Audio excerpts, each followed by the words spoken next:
Hello there, passionate Celtic fans.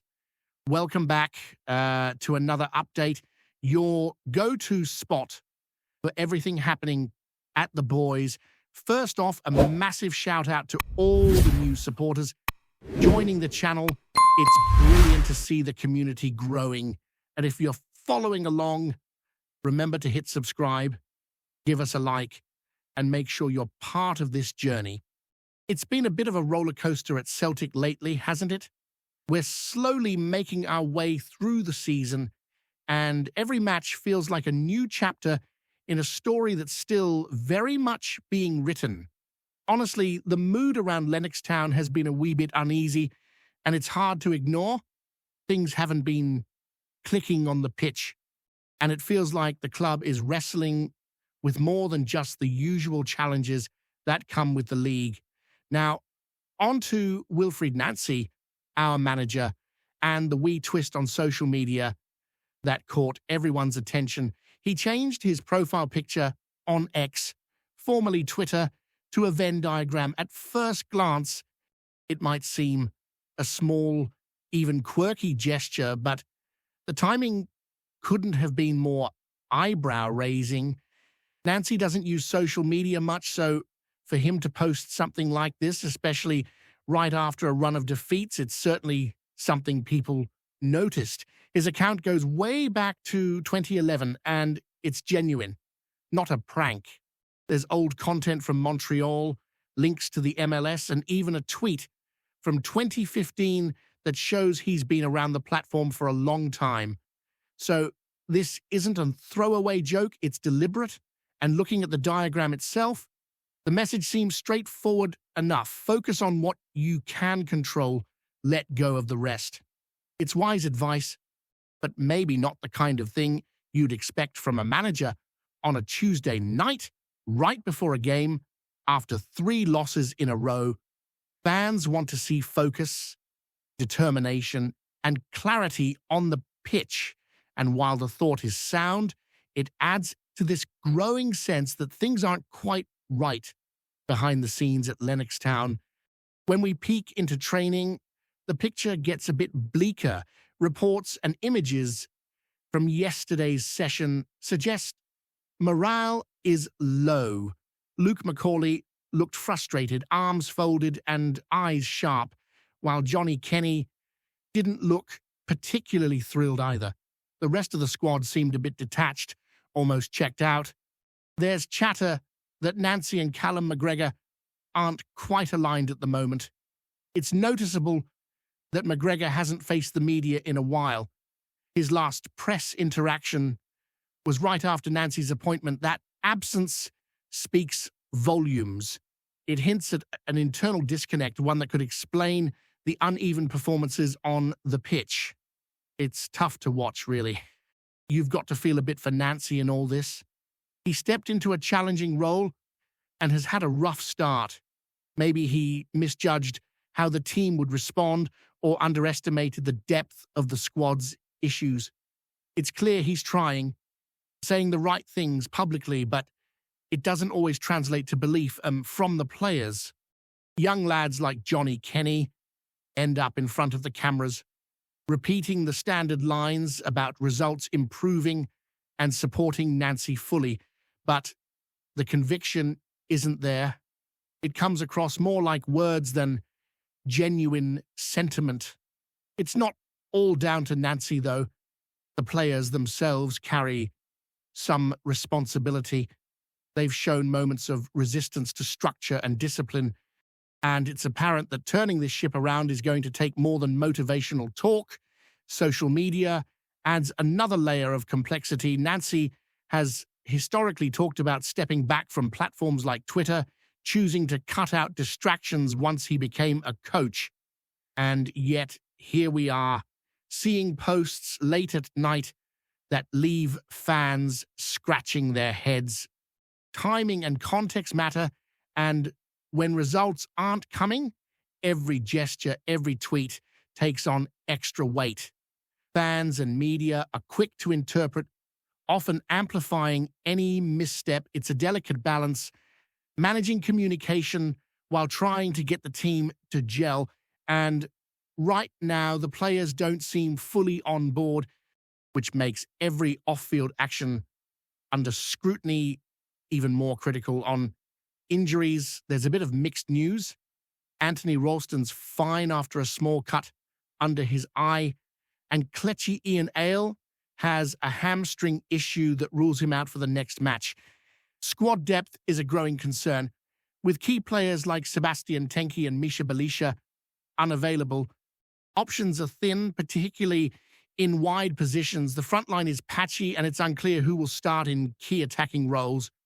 These gaps place even more pressure on young players like Kenny, who are expected to step up and represent the squad publicly while still developing themselves. It's a tough ask. And the lack of experienced voices taking responsibility in front of the media is striking. Looking ahead to tonight's clash with Dundee United, the stats don't inspire confidence. They're sitting 8th in the league with only 3 wins from 16 games. They haven't claimed a victory in their last 7 matches, though they came close against Rangers not long ago. Despite that, the sense around Lennox Town is pessimistic. The squad lacks hunger when the going gets tough, and conceding from set pieces seems almost inevitable. If we're honest, it feels like the team starts every game already a goal down, battling an uphill struggle, not just against the opposition, but against their own uncertainty and lack of cohesion. Elsewhere, there's movement beyond Celtic. Brendan Rodgers is confirmed as the new manager of Al-Qadiyah in the Saudi Pro League, stepping into a new chapter after leaving us. We're not expecting groundbreaking revelations from his first press conference, but it's notable to mark his progress and see how he adapts to a different footballing culture. Similarly, former Celtic players are making their marks elsewhere. David Turnbull scored for Cardiff City against Chelsea in the League Cup. A solid effort, despite the team eventually losing 3-1. Seeing past players performing well reminds fans of the talent that has moved on and the challenges Celtic faces in rebuilding a competitive squad. Transfer whispers continue too. FC Tokyo is reportedly in talks to acquire Hayato Inamura from Celtic, amid interest from multiple clubs, including Kawasaki Frontale.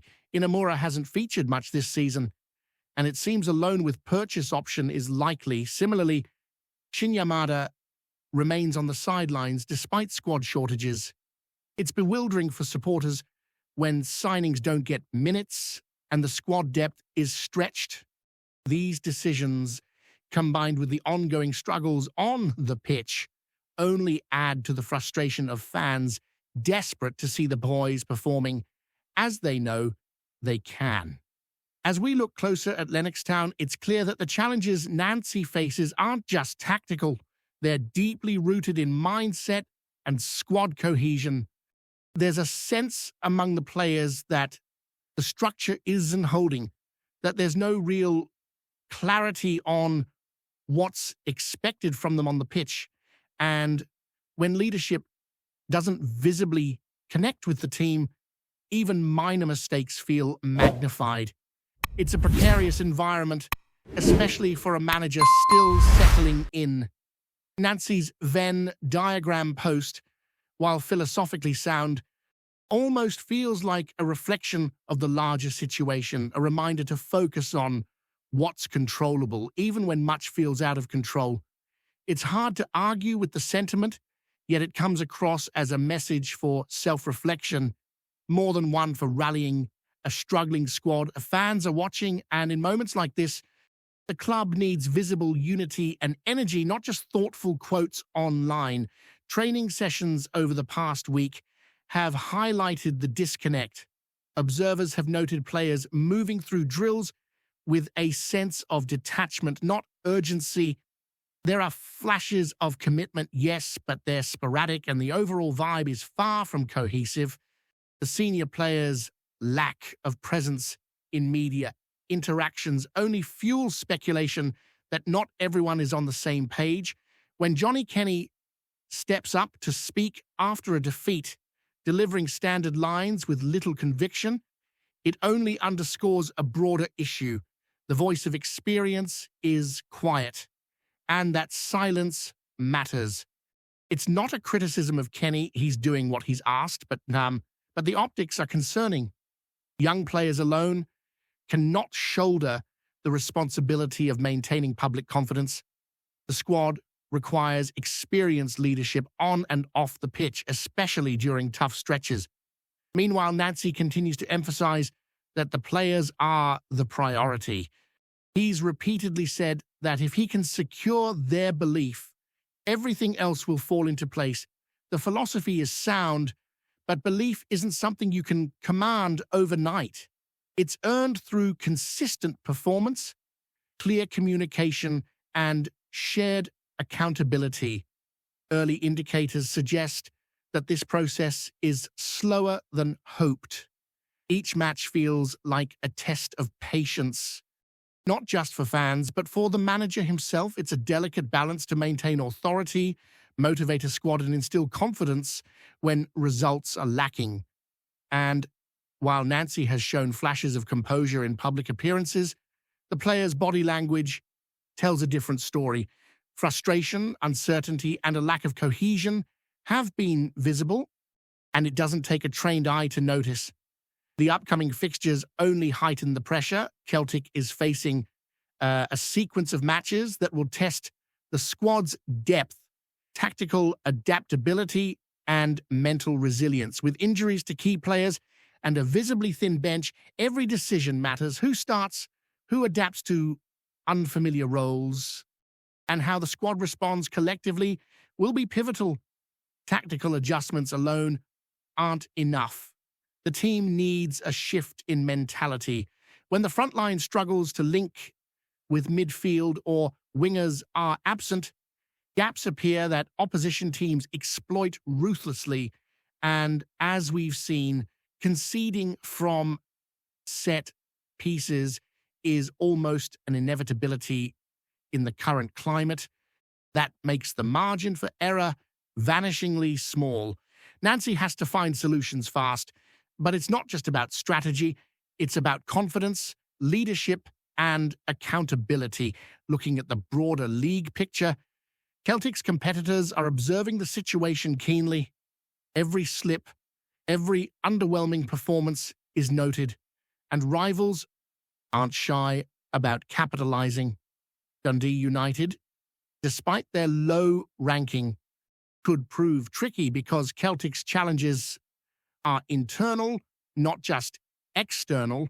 A team's form is influenced as much by belief and cohesion as by technical ability, and right now Celtic is navigating an internal storm, even if opponents seem less threatening on paper. The psychological weight of a struggling squad can make matches feel far more challenging than the numbers suggest. This is compounded by fan expectation. The pressure from supporters is intense, particularly at Celtic, where passion runs deep. When the squad fails to meet those expectations, tension rises and the atmosphere becomes increasingly fraught. Off the pitch, discussions about transfers, loans, and future squad adjustments continue to dominate chatter among supporters. Inamura's likely loan departure is emblematic of a larger issue, signings struggling to make an impact in a squad that already faces systemic challenges. Shinyamada's absence from matchday squads, despite the lack of attacking options, only highlights potential mismanagement or mismatch in player utilization. These decisions, though perhaps influenced by long-term planning or development goals, have immediate repercussions. Fans are left wondering about the logic behind squad rotation, player prioritization, and whether new signings are being integrated effectively. It's a challenging narrative to manage, particularly when results aren't forthcoming. Meanwhile, Nancy's public approach to media has been consistent but cautious. He reiterates players' primacy, acknowledges criticism and insists on internal focus. Yet, despite these reassurances, the broader impression is one of a team in flux. Confidence is fragile and communication gaps exacerbate that fragility. How the squad responds to directives, adapts to tactical tweaks, and supports one another under pressure will define the trajectory of the season. Every defeat compounds doubt, and early missteps have a lingering effect, especially when combined with limited leadership presence from senior players. The environment is tense and the manager's challenge is immense. He must balance development, strategy, and morale while operating under scrutiny from fans, media, and his own team. As we prepare for upcoming matches, the fixture list offers little respite. Injury updates indicate further adjustments are necessary, and lineup predictions are difficult with so many unknowns. Who will start up front? Which midfielders will have the stamina and focus to execute the game plan? How will the squad respond psychologically to mounting pressure? These questions dominate pre-match discussions because the answers are unclear. The club's current position on and off the pitch makes every choice consequential. Whether Celtic can regain form, cohesion, and confidence remains uncertain. Fans hope for a spark, a breakthrough moment, but the early signs suggest that incremental progress is necessary before consistency can emerge. Before we proceed, subscribe to our channel and enable notifications to receive all exclusive news about Celtic FC. Don't miss any details about your favorite team. It's extremely important for Celtic FC fans. Whispers have been swirling round Parkhead after comments attributed to Chris Sutton sparked a fresh wave of unease among the Celtic support. The former striker, never one to sugarcoat his views, is said to have delivered a stinging assessment of where the club currently stands, and the fallout has been as loud as it is uneasy. While nothing has been formally confirmed, the suggestion that Sutton spoke badly of Celtic has travelled fast, carried from studio chatter to pub debates in the space of hours. The rumour goes that Sutton questioned the direction of the side, hinting that standards long associated with Celtic might be slipping. For a figure who once embodied the club's bite and belief, such criticism cuts deep. Supporters are split. Some reckon it's tough love from someone who knows what it takes to thrive in Glasgow, while others feel it crosses a line, feeding a narrative the club would rather keep outside the gates. Inside Celtic Park, there is said to be irritation rather than panic. Those close to the club believe the comments, if accurately reported, will be taken as noise rather than gospel. Yet it is hard to ignore the power of Sutton's voice. When he speaks, people listen not because he courts controversy, but because his history gives his words weight. Speculation now centers on whether this episode might force a response, subtle or otherwise.